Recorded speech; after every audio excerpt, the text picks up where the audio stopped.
This is the Nextbase 312 dash cam. This has been hardwired to kill, so it's set up to come on when you turn on the key. When it's off, it's off. It doesn't record when the car is parked.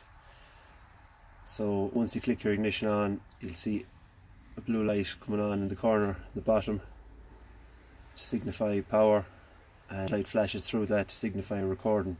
It'll automatically record when it's turned on as well. Now it's mounted on your windscreen in a suction cap, which once it's found its correct position, it's highly unlikely that it'll ever move, but if it does, you just click down Nextbase, find a suitable spot if it has fallen off, clean the glass area with something, alcohol wipe or something of the like, press for suction, and then click in the Nextbase. Now the next thing to note is the knuckle here. This needs to be tight when you have picked the correct position for your camera. As in impact, if it's not tight enough, it's going to swing up and you're going to lose some of your footage. So simple small things like this just keep your camera in good check.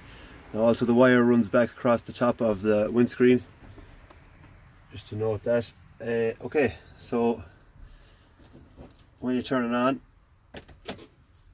blue light is on. If it should have done better, maybe.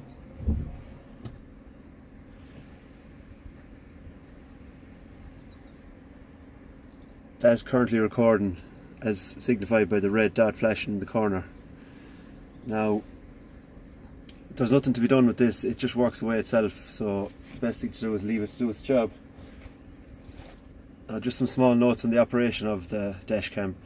As I said, it's set up to work, so there's no real need to go messing with it, but let's just look. So if you want to access the menu, the first thing you must do is stop recording.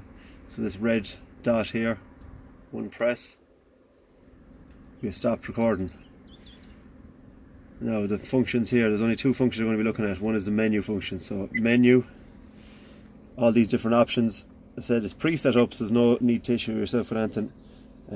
Resolution, exposure, audio recording, number plate, video length, parker mode, rotate display, time and date, speed stamp, GPS, Nextbase stamp, G sensor.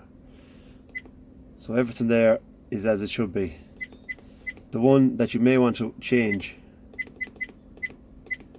to allow yourself to have as low maintenance of your dashcam as possible is the G sensor. So G sensor selected, click OK. Off is the best option. Your camera is maybe set up with a medium or low option. What that does is it locks in if you hit a hard bump. It's designed for if there's a crash, but it's often set off by a good bump, and it saves that clip to memory, which over time can fill up your SD card. So I would advise turning it off, just so you don't have to do so much maintenance on your SD card. So as I said, off. Now to come out of that menu, you can see here there's a second dot up here. We'll move it over when you press menu again. So then you have Wi-Fi, format SD card, time and date, zones, language, speed units, screensavers, device sounds, auto power, system info close. Nothing there to concern you, only two top options here. The Wi-Fi is how you download your footage from the camera to your phone, but the second one is format SD card. So from time to time, maybe every 6 weeks or so, for the health of the SD card, it's recommended that you go in here, you press OK, click on that, OK. It'll just quickly wipe all the information off your SD card. I won't do it just now because I want to show you some of the footage, so I'm cancelling that, but I said it's worth doing. Now it's worth getting familiar with this option. So to download footage from this camera, you can simply take out the SD card, which is on the side there, and insert it into your computer, bearing in mind that this camera holds 3 to 4 hours of footage. It doesn't hold days and days, so you need to be wary of that. Now you could just I fitted the cameras in your vehicles. The box is there behind the seat or somewhere. There's a CD in there. You can put in your laptop and download that way. But the function of this camera is that it has a Wi-Fi mode. So if you just go to your phone to your app store, search Nextbase cam viewer, download the app, and then install it on your phone. So on my phone, Nextbase cam viewer. Okay, now on the camera, this red button down here, I might add while you're not recording, hold this Wi-Fi signal button in the bottom left. It'll then turn on the Wi-Fi mode. Now on your app, connect to dashcam. Is searched and found my camera.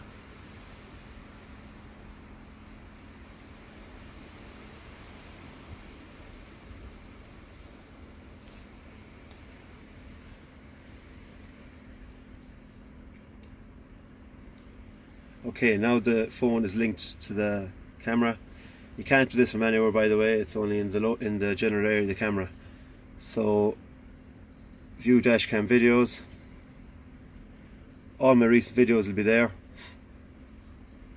Now the important thing to watch out for here is going back to what I said about the G sensor. If you have lots of videos down the end of your scroll list with a little lock icon beside them, those are hard saved to your SD card, and it tends to fill up the memory, so it's worth clearing all those off and turning off that option. So if you have a camera clip that you'd like to take, depending on if you're on an Android or Apple, the download options are slightly different, but on this particular one, you hold the clip, select it, then press download, and it downloads it to your phone. And those video clips can be viewed in this site. View downloaded videos, there you have them, to do with as you please. Okay, so just to come out of that then, press the down arrow, Wi-Fi off. Okay, and then just press and record again to get it go back recording as normal. Once you're out of that, you're out of that. The camera goes back to working normally. There's no issue at all.